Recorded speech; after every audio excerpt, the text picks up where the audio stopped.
Welcome to the Cochise County Board of Supervisors Special Board Meeting Wednesday, November 20th, 2024 at 10 a.m. Board of Supervisors Hearing Room, 1415 Melody Lane, Building G, Bisbee, Arizona. Pursuant to ARS 38431.02H, the public will have physical access to the meeting place 15 minutes prior to the start of the meeting. Any item on this agenda is open for discussion and possible action. Roll call. District 1, Crosby is here. District 2. Supervisor English is present. Sorry I can't be there in person, but I want to keep you all healthy, so I'm having to do it on. Thank you. District 3. Supervisor Judd is here. Okay, we have a full board. Members of the public may also attend this meeting via Microsoft Teams computer or mobile app or via phone by calling 602-609-7513 or 888-680-6714, conference ID 404-756-312#. If you have trouble accessing this meeting remotely, call 520-432-9200 for direction. We have one action item. And Madam Judd, may we have a motion? Mr. Vice Chair, I move that we accept the election results certified and submitted by the Cochise County Elections Department as the official canvass for the general election held on November 5th, 2024. Thank you. Is there a second? I second that motion, certainly. Okay, so for discussion and presentation, we have Ms. Renteria and Mr. Casey. Would you care to address us today? Yes. Good morning, members of the board. Today before you is the canvass of the November 5th, 2024 general election. This election was conducted in accordance with statutory requirements and the procedures of the Elections Procedure Manual 2023 edition. There were 82,242 registered voters in this election, with a turnout of 59,501 voters, or 72.35% voter turnout. We did deal with some challenges, some abnormalities and some incidents throughout the last few weeks. And before you, in the director's report, we won't go through line by line, but I'll hit some of the highlights here. So on elections day, there were wait times at some of the vote centers that reached about 2.5 hours. We did have a call bank where they were reporting those wait times, and if the voters were being informed of those wait times and directed to other vote centers with shorter wait times. We experienced a bomb threat on elections night at approximately 7:00 p.m. We were notified. The elections department, and recorder's department, and vote center 2, which was located right here, was evacuated. Law enforcement took control of the vote center, and then about 9:25, the evacuation was lifted, and we were able to get back into the building at that point.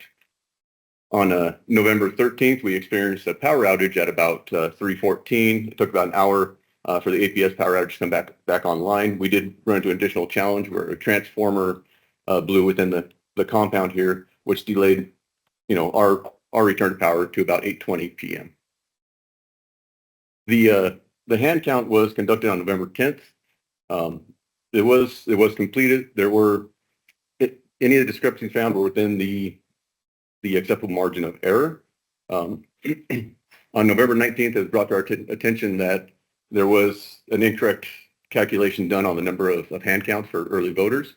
But at this time, we had contacted the Secretary of State and the County Attorney's Office, and we're in agreement that we are ready to certify the election. Madam Judd, Madam English.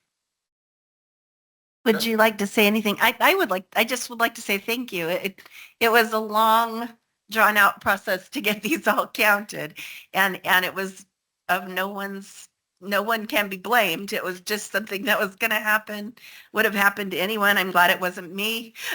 And I just want to thank you for hanging in there and also putting up with all my questions. I was a regular as far as asking questions. And thank you for everything. You allayed my fears that we are certainly a case for, oh boy, what could possibly go wrong during an election. So I'm glad the voters all had good experiences. I don't like to hear about the wait times, and you didn't address that in your report about how we might reduce that, whether we split vote centers and maybe get a few more machines or add machines to a vote center. There's a number of ways to address it. I just, I would suggest that we kind of look at that too. Absolutely. So thank you. Madam English, would you care to comment? My comments are positive in the sense that I think that our staff, when a problem comes up, you look for a solution. And rather than throwing your hands up and saying, oh my gosh, not something else. And so again, I just want to thank all of the election workers, the elections director, everyone who worked on the elections, and specifically to thank all the county employees who stepped up, outside of their normal job procedure to help make sure that we had an efficient, effective election. And they're the backbone of it, because they come in at all the places where we had needed them. So yes, I want to thank everyone who worked on this. You never know what problems are going to come up, but I have never seen an election where there weren't problems, but we always look for solutions and find them. So again, thank you to all who helped out. I also like to convey my thanks to Ms. Renteria and Mr. Casey once again. And there has been a motion and a second. All those in favor, please say aye. Aye. Aye. It is unanimous and the motion passes. And We should have confetti or something, right? Fireworks. our next meeting will be on Tuesday, November 26th at 10 a.m. for a flood control district meeting. Adjourned.